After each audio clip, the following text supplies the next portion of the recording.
இறந்த பிறகு என்னவாக பிறப்போம்? பாலகிருஷ்ணன் ஆத்தூர்லேருந்து கேட்டிருக்காரு. அதாவது செத்து போனதுக்கப்புறம் என்னவா சார் போறோம் அப்புட்ன்னா, அவங்களோட அட்டாச்மெண்ட்ஸ் தான் தாட்டு தான். அந்த இறக்கும்போது அவங்க என்ன அதிகமா நினைக்கிறாங்களோ, அதுக்கு தகுந்த உடல் தான் அவங்களுக்கு கிடைக்கும். ஒரு உதாரணத்துக்கு ஒரு மனிதன் இருக்கான்னு வச்சுக்கங்களேன், அவனுக்கு வந்து கால் இல்ல. கால் ஏதோ ஆக்சிடென்ட்ல கால் 2ம் போயிடுச்சு. அவன் வந்து ரொம்ப நாளா வந்து ஈசி சேர்லயே தள்ளிட்டு கிடக்குறான். அவனுக்கு நல்லா வெளிய சுத்திரணும்னு ஆசை அவனுக்கு. அந்த மாரி சுத்தின ஆள் அவன். ஆனா ஒரு 10 வருஷமாட்டு அவன முடக்கி போட்டுருச்சு. அவன் எண்ணம் ஃபுல்லா ஐயோ! எப்படா இத விட்டுட்டு இந்த சேர விட்டு நம்ம வெளியில போவோம், பறப்போம் அப்படிங்கிற ஒரு ஒரு ஆசையா இருக்குது அவனுக்கு.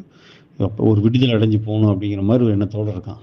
சாகும்போது அதே நினைச்சுட்டு இருக்கான். கரும இத மட்டும் போய் நம்ம எப்படியாவது தப்பிக்கணும். நல்லா ஜாலியா முன்ன மாரி வானம்பாடி மாரி ஃப்ளைட்ல போணும், அது பறந்து போணும். நல்லா இருக்கணும்னு நினைக்கிறான்னு வச்சுக்கங்க. அவன் செத்ததுக்கப்புறம் பார்த்தீங்கன்னா, ஒரு பேர்டா பொறக்கறதுக்கு வாய்ப்பு இருக்கு. ஒரு பறவையா பொறக்கறதுக்கான சாத்தியக்கூறுகள் இருக்குது.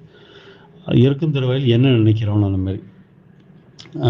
ஒரு உதாரணத்துக்கு அ அசோகர் பார்த்தீங்கன்னா, இறக்கும்பொழுது அந்த கலிங்கத்து போர் ஞாபகம் வந்துருச்சாம். அந்த வெறும் அந்த மாமிசங்கள், பிண்டங்கள், ரத்தம், சதை இதோட கிடந்த ஞாபகம் தான். அப்போ உயிர் போச்சாம். அவர் திரும்ப வந்து மலைப்பாம்பா பொறந்தாராம். அந்த மாரி சொல்லப்பட்டிருக்குது. புத்த பீடகத்துல.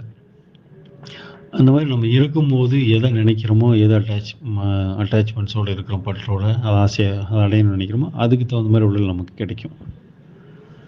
நன்றிங்கய்யா. என்ன புண்ணியம் செய்தேனோ